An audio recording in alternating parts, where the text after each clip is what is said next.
long crypto, long tech, and just haven't changed that. I just kind of left my brain behind and said, look, liquidity goes up over time, over the business cycle. These are the assets to own, and it works incredibly. In 2023, Solana was one of the best performing cryptocurrencies, with an increase of over 900%, easily surpassing the 150% increase of Bitcoin. It has even been suggested that Solana is on track to overtake Ethereum as the second most valuable cryptocurrency in the world.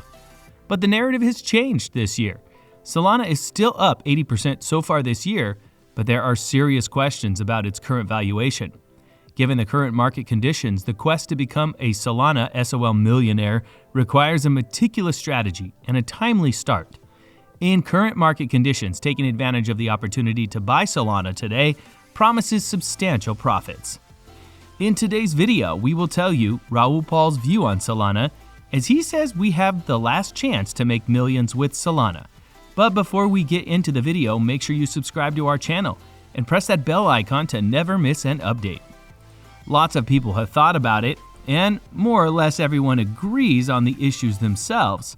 The debt, the aging population, the excessive intervention of central banks to try to solve these problems, all of these things, government interventions and all this. But people have done it. Financial markets are essentially solutions to problems, so they are always looking for different paths. And a lot of people would say, and have said for a long time, that gold is the answer. And gold has performed well in this environment. Your protected global purchasing power has not created wealth, but it is protected. Other people are looking for other ways to do it. And if everything is correlated and driven by the same debt cycle, then you just want to secure the asset faster. And it's by far crypto, which has been doing this since 2014 with a real vision that this is the biggest macro opportunity of all time. Everyone knows how screwed up the system is. Central bankers know this.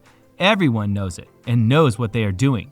They are devaluing the currency to prevent the system from exploding because all the savings are in the hands of retirees, and that is a big disaster. Therefore, your only task is not to allow too rapid a migration to the world of cryptocurrencies. They're not going to stop him. They probably don't even want to stop it. The banks don't want to stop it. Nobody wants to stop it. Their real job is to stop it. What they don't want is Bitcoin, considered a currency, a global currency, an asset and a store of value. As an asset, there is no problem. If you want to develop the technology, no problem. Don't think of it as a global currency because that threatens the system as a whole. We all laugh that the SEC is now trying to classify Ethereum as a security. It's just a delaying tactic. As always, slow down. The other thing that people didn't realize is that you can now put it in your 401k. So the average millennial who buys passive products on the NASDAQ or S&P 500 index will buy it and buy it every 2 weeks with a paycheck. We will then see a difference in the structure of the flows. Simply changing likely means it will be less volatile during the down cycle. This time, it could also cause a complete bubble in the bull cycle as many new entrants could enter. And this is a limited supply asset and 80% is hoarded, so it can be quite complicated.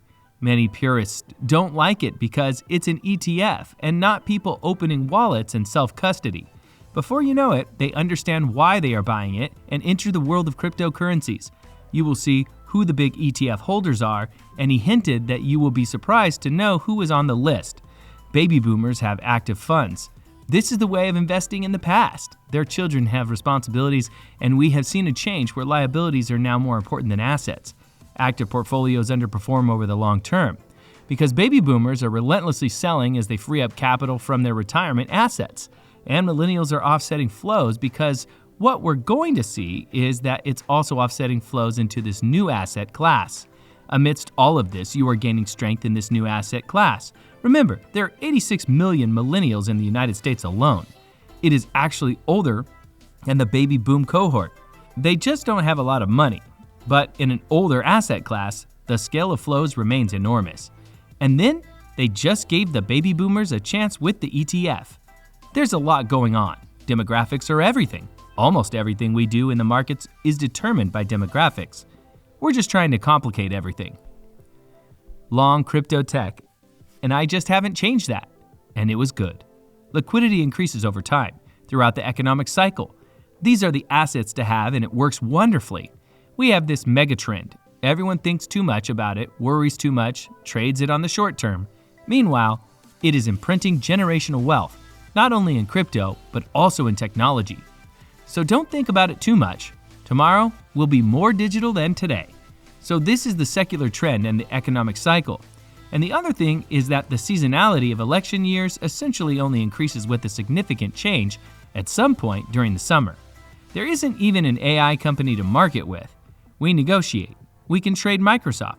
But that comes with a lot of other things. NVIDIA is a chip manufacturer. He creates artificial intelligence software and other things. This is the closest thing to it. So it's not like there's a ton of them. It's not like the year 2000 where all the tech companies were growing. We just don't have that.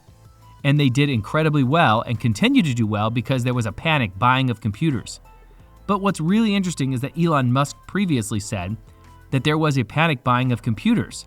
Now, most people have placed the type of orders they need. Therefore, in the future, NVIDIA's growth may and will inevitably slow down, whether next year or the year after that. It's like panic buying things. But he added, the next thing is that transformers are needed to reduce the power from the power plants to the chips. And it feels like we don't have enough of it in the world. We are about to run out of capacity to generate enough energy to generate all of this. And then he says, we have a problem with the electricity. We are simply not prepared for the amount of energy we need for this calculation. So this story is going to continue to develop, and we're really just getting started. So every time a group of startups appears, OpenAI destroys them. It is very, very difficult to create value in this space unless you have all the IT resources. So how do you build businesses on the application layer when the AI itself can build the application layer in 10 minutes? And then you get in trouble later. Let's say someone develops something amazing and it is really cool and it's gaining attraction. If you go to AGI and say you want to replicate this product but with stronger behavioral incentives and you want to target it to the widest audience in India, they will build it in 10 minutes. So how do you start businesses? Beyond 2030, the world becomes very, very complicated because much of what we consider to be true will no longer be true. People's motivation to invest is the same as their motivation to seek well-being. This is your future vision of yourself. They are identical. They have very similar behavioral motivations. And now we have this nexus where technology has responded to this wellness trend, and this longevity story is happening, as well as the ability to cure diseases, diagnostics, preventative medications, things that didn't exist not on a large scale before. And this will only accelerate with the use of AI. This way you can move in the right direction, and a little luck will help you. The older you are, you have a series of circumstances. If you are retired, this is what you're retired with. People who have had great careers have never saved enough in their pensions, and before they know it, they have no money left at 80 and have nowhere to live. And if their children can't support them, that kind of thing is bad. That's all for today. Let us know your views in the comments section below, and don't forget to like this video before leaving. Thanks for watching.